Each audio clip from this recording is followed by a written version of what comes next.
di video kali ini. Jadi udah lama banget ya aku nggak posting video aku lagi di YouTube karena beberapa hari kemarin itu lagi banyak banget, padat banget kegiatan modul Nusantara. Jadi harus sampai keluar kota gitu. Dan setelah itu aku sakit, jadi nggak sempet nih untuk aku bikin video baru lagi. Nah, pada video kali ini aku mau bahas terkait survei kebinekaan. Jadi teman-teman yang nunggu-nunggu nih dari kemarin, Kak, survei kebinekaan itu apa? Isinya kayak apa? Tesnya seperti apa aja? Nah, hari ini aku akan bahas terkait survei kebinekaan. Jadi kalian harus tonton video ini sampai selesai ya. Jadi survei kebinekaan ini merupakan rangkaian tes yang harus kita laksanakan yang teman-teman ketika kita mengikuti kegiatan pertukaran mahasiswa.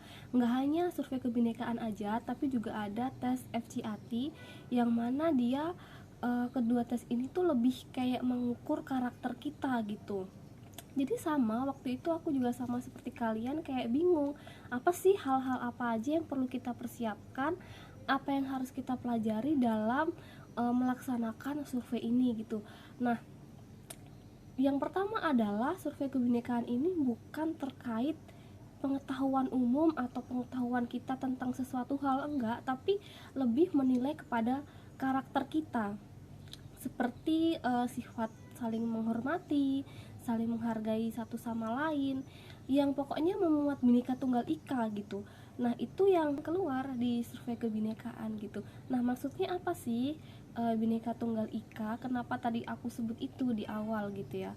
Nah, kita kan seperti halnya kita kan nggak bisa ya memilih lokasi kegiatan PMM ini seperti kampus asal kita atau sesuai dengan KTP kita, nggak bisa kan. Otomatis ketika nanti kita diterima mengikuti kegiatan ini kan kita berada di daerah yang otomatis latar belakangnya itu berbeda dengan latar belakang kita. Nah, disitulah kita harus bisa menghargai keberadaan orang lain yang berbeda dengan kita. Apalagi waktu kegiatan PMM kan kita juga bertemu dengan teman-teman yang juga memiliki perbedaan latar belakang. Nah, tujuan dari survei kebinekaan ini salah satunya gitu untuk menilai karakter kita, apakah kita bisa menghargai orang lain atau enggak gitu, apakah kita bisa menghormati atau enggak, apakah kita bisa menjunjung kebersamaan atau enggak. Jadi survei kebinekaan ini bukan lagi tentang seperti ilmu pengetahuan umum yang memiliki jawaban pasti, oh jawaban ini pasti A, jawaban ini pasti B. Bukan seperti itu, tapi lebih kepada penilaian karakter kita. Bagaimana sih kita bisa menghargai orang lain ketika kita berada di PT tujuan kita. Nah, seperti itu. Contoh soalnya seperti ini ya. Waktu itu teman-teman, seingat aku, apa yang akan kamu lakukan ketika kamu memiliki teman yang berbeda agama dengan kamu, yang pada saat itu dia sedang melaksanakan ibadah tapi kamu harus bekerja kelompok. Nah, itu ada pilihan A, yang pertama menghargai, yang kedua acuh tak acuh, yang ketiga meninggalkan dia beribadah, yang keempat itu kayak berdiskusi untuk minta ganti hari gitu. Nah, pilihannya seperti itu. Jadi kunci dari survei kebinekaan ini seperti yang udah aku sebutkan di awal tadi, yaitu Bhinneka Tunggal Ika, berbeda-beda tetapi tetap satu gitu. Jadi itu adalah kunci kamu bisa menjawab survei kebinekaan dan Pancasila. Nah, Pancasila itu kan ada 5, dari sila pertama sampai sila kelima. Itu nanti soal-soalnya hanya seputar itu, dan kamu jawablah sesuai dengan, ya udah, kalau dia menyebutkan terkait kebersamaan, musyawarah, ya udah, itu kan ada di sila keempat ya. Nah, kamu tinggal jawab itu aja gitu. Nah, terus kemudian terkait waktu itu juga ada soal terkait kekerasan ya, kekerasan seksual perempuan dan anak. Itu lebih cenderung kayak kita itu sebagai pelopor dan pelapor gitu. Bagaimana kalau ada kasus kekerasan di lingkungan pendidikan nih, apa yang harus kamu lakukan? Nanti di situ ada pilihannya. Contohnya kamu lagi melihat teman kamu nih ada perundungan di sekolah kamu, itu apa yang kamu lakukan? Nah, seperti ada pilihan A, melaporkan kepada pihak sekolah, B, membiarkan saja, C, ikut serta melakukan perundungan. Nah, kayak gitu-gitu nanti contoh soalnya. Dan pada saat itu aku juga ingat ya, ada 2 soal yang itu membahas terkait undang-undang itu, tapi hanya 2 aja, nggak banyak, hanya 2. Cuman itu terkait kekerasan juga, terkait kekerasan seksual juga yang keluar pada saat aku tes kemarin gitu. Nah pokoknya itu intinya ya teman-teman dari survei kebinekaan itu dan FCAT. Nah dari survei kebinekaan sendiri, kalau aku kemarin mengerjakan, kayak aku menganalisis dia lebih berfokus pada Bhinneka Tunggal Ika itu sendiri, makna dari Bhinneka Tunggal Ika sama makna dari Pancasila itu sendiri.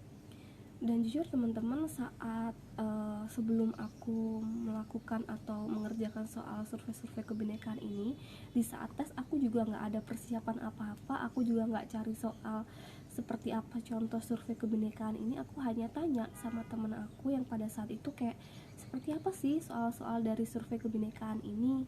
Nah kayak gitu, dan ternyata ketika aku mengikuti tes, soal-soal ini justru seperti aku punya adik ya, keponakan itu masih kelas 5 SD.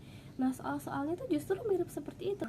Tapi kalau kita seandainya punya kepribadian yang mungkin egois, kita nggak bisa menghargai orang lain, di saat kita mengerjakan survei kebinekaan itu ya mungkin kita akan terbawa suasana ya teman-teman, yang mungkin itu akan mengurangi nilai tersendiri dari survei kebinekaan itu sendiri. Jadi survei kebinekaan ini bukan mencari apa jawaban yang benar, tapi lebih ke apa sih jawaban yang tepat gitu di saat nantinya kita berada di lingkungan yang baru, kita bisa menerima lingkungan itu.